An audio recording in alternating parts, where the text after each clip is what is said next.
యేసు తండ్రి, వీరేమి చేయుచున్నారో వీరెరుగరు కనుక వీరిని క్షమించమని చెప్పింది.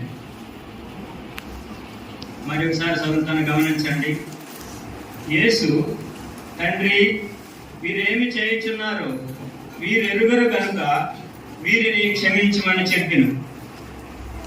మన ప్రభు అయినటువంటి యేసు ప్రభువుల వారు శిలువలో అయినటువంటి మాటలలో మొదటి మాట అంటే అన్ని మాటలు విలువగల మాటలే, అన్ని మాటలు శ్రేష్టమైన మాటలే, అన్ని మాటలు మనకి ఆదరణ కలిగిన మాటలే. కానీ ఆ 7 మాటలలో మొదటి మాట అత్యంత ప్రాధాన్యమైన మాటగా మనం గుర్తించవచ్చు. మన యేసు ప్రభు వారు ఆ మాట ఎవరి కోసం పలుకుతున్నారు, ఆ సమయం ఏమిటి అనేది మనం గమనించినట్లయితే యేసు ప్రభు వారు తండ్రిని కోరుతా ఉన్నాడు. తండ్రి ఎందుకు కోరుతా ఉన్నాడు? క్షమించమని తండ్రికి మొరపెడతా ఉన్నాడు, ప్రార్థన చేస్తా ఉన్నాడు. శిలువలో మన కోసం ఆయన పెట్టినటువంటి మనం అనేకమైనటువంటి పాపముల చేత మనం చేసిన పనులను బట్టి మన యేసు ప్రభు వారు ఆయన కలువరి శిలువలో అప్పగించినటువంటి సమయం, ఆ సమయంలో యేసు ప్రభు వారు ఆ యొక్క పలికినటువంటి మాట అనేక మంది యేసు ప్రభు వారిని చూసి హేళన చేసిన వారుగా ఉన్నారు. అనేక మంది యేసు ప్రభు వారిని కొట్టినట్టు వారుగా ఉన్నారు, హేళన చేసిన వారు ఉన్నారు, అనేకమైన శ్రమలు పెట్టినట్టు వారు ఉన్నారు. కాకపోతే మన ప్రభువులు వారు ఒకటే మాట అంటా ఉన్నారు, వారిని క్షమించమంటా ఉన్నాడు, ప్రార్థన చేస్తా ఉన్నాడు, తండ్రికి ప్రార్థన చేస్తా ఉన్నాడు. తండ్రి, వీరేమి చేయుచున్నారో వీరెరుగరు కనుక వీరిని క్షమించమని. దేవుని బిడ్డలారా గమనించండి, ఈ మధ్యాహ్న సమయంలో క్షమించేటువంటి హృదయం మనకున్నదా?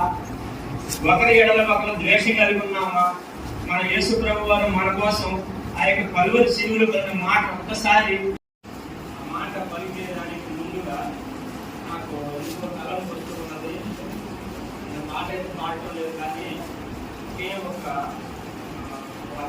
చరణం పాడతాను నేను. కాకపోతే వివరించేటువంటి జ్ఞానం నాకు పొందుగా ఉన్నది.